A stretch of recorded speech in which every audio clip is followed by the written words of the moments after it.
My name is Arlene Weinstock. I'm an artist, and I have created a series called Recyclables, which is handmade paper. I make the paper from shredded office paper. So the paper that comes out of your computer printer, that's the kind of paper I mostly use. I also throw in there stuff I get in the mail, bills, junk, goes right in there and it gets shredded. I take the shreds and throw them into a blender, put some water in, and I create mush, which in industrial paper making they would call pulp. And I have this lovely pulp, which is kind of the texture of very wet oatmeal. And I put that into a tray. I use a screen mounted on a frame to lift it out, and I get a pile of mush. And then I press it with another flat surface to squeeze the water out. And what results is a small piece of paper. And then I use multiple pieces of paper to build a surface. And so I started getting more three-dimensional with these added shapes. And I have the three-dimensionality of textures that I push in or press. I use my hands, I use tools to develop the piece. Once the paper is fully dry, I then look at it for a while because it'll tell me something. Sometimes it tells me a color it wants. And so I'll start with that color and I'll add some color, and then it becomes a different dialogue, one about color. I'm often playing with the properties of color. I like working with complementary colors, colors that are opposite on the color wheel. I really like the power of dull colors which offset bright colors, and I'm also always looking at value, lights and darks.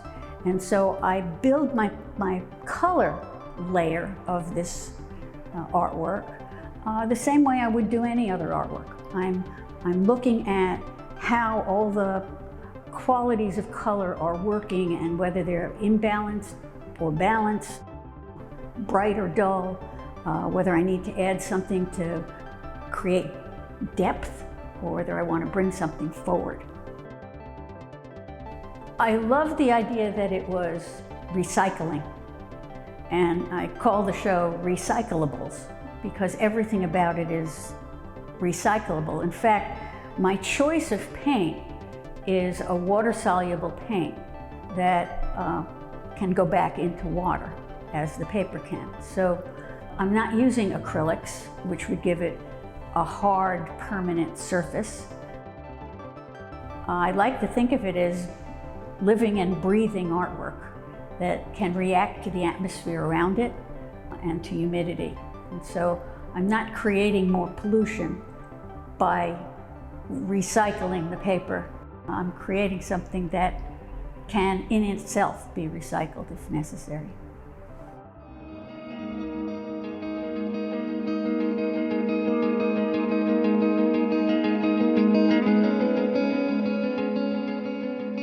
This piece is called Hope and Tenderness, and I made this a little differently than I normally make the paper. This time I made the paper on a stretched canvas. And I built up the surface the same as I normally would and added things and let it dry. And then as I looked at it when it dried, I noticed there was a figure. And so the magic of the art led me to where I had to go to bring out the two figures, and realized I had two figures in a very tender and kind moment. And so this is an example of how I communicate with the artwork to see what's there that I wasn't particularly conscious of, but obviously something in me came out in the artwork.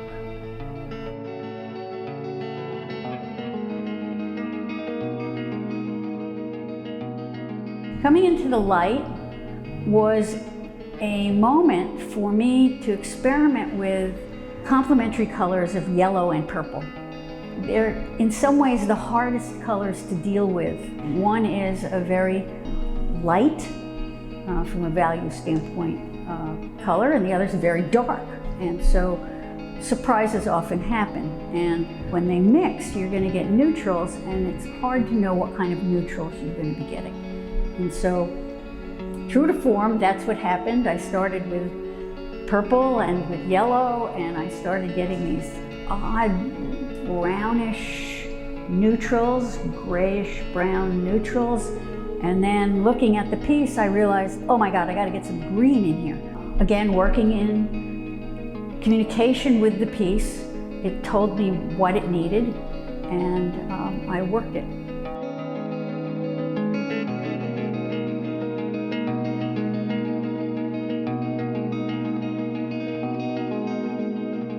So that's one of those great mysteries of art, is when is it done? And it's done when there isn't anything else to do. I often say to students, if there's anything bothering you in the piece, you need to fix it. And when there's nothing bothering you, you're done.